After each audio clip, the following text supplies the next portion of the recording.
السلام علیکم ورحمۃ اللہ وبرکاتہ۔ دیکھیے، اگر کوئی مریض ہو، بیمار ہو، تو ہم اس کو لے کے ڈاکٹر صاحب کے پاس جاتے ہیں یا کسی حکیم صاحب کے پاس جاتے ہیں اور ان کے مشورے پر عمل کرتے ہیں اور ان سے علاج دریافت کرتے ہیں۔ اسی طرح سے اگر ہم نے کبھی کپڑے سلوانے ہوں تو لامحالہ ہم درزی کی شاپ کا رخ کرتے ہیں، اور اسی طرح سے کبھی ہماری گاڑی خراب ہو، موٹر سائیکل کا کوئی مسئلہ ہو تو ہم یقیناً موٹر مکینک کے پاس جاتے ہیں۔ بچوں کو تعلیم دلوانی ہو تو دیکھیے جی، ہم یقیناً اپنے بچوں کو اسکول میں داخل کرواتے ہیں۔ ہم ایسا کیوں کرتے ہیں؟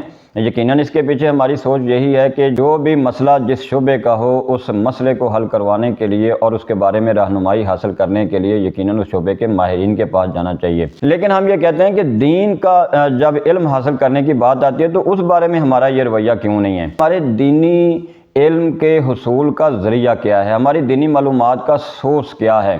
اخباروں میں کالم پڑھ کر یا اسی طرح سے سوشل میڈیا پر کوئی کسی کے کمنٹس پڑھ کر یا دو چار ہم نے کبھی ویڈیو دیکھ لیں، یا اسی طرح سے ویلاگز پڑھ کر یا بلاگز پڑھ کر، اور حتیٰ کہ ہم گھر سے باہر نکلتے ہیں تو تھڑوں پر بیٹھے ہوئے حقہ نوشی میں مصروف بے عمل لوگوں سے بھی ہم دین کا کوئی مسئلہ سنیں گے تو ہم اس پر بھی مان لے آتے ہیں۔ ہم کہتے ہیں جی دین تو سب کا ہے، سب کا اس پر حق ہے، یہ تو انسان کا اور اللہ کا معاملہ ہے، جی اس میں تو کوئی ایسی سختی والی بات نہیں ہے، اس میں کوئی ایسا ریجڈ نہیں، انسان کو ہونا چاہیے، اوپن مائنڈڈ ہونا چاہیے۔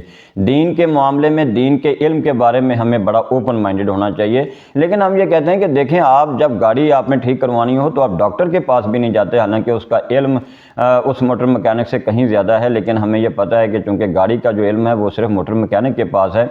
کپڑے سلوانے کے لیے ہم موٹر مکینک کے پاس نہیں جاتے۔ اسی طرح سے اگر ہم نے کسی بیمار اور مریض کے بارے میں مشورہ کرنا ہو تو ہم کبھی بھی درزی کے پاس نہیں جاتے۔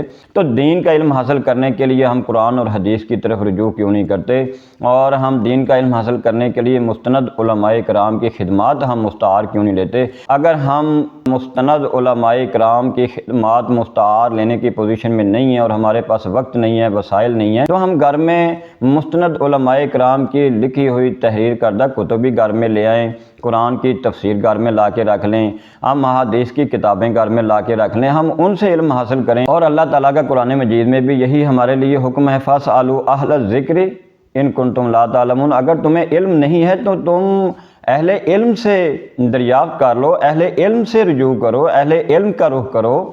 دین کا علم سن سنا کر مت حاصل کرو، اور سنی سنائی ہر بات یقیناً دین کے بارے میں درست نہیں ہو سکتی۔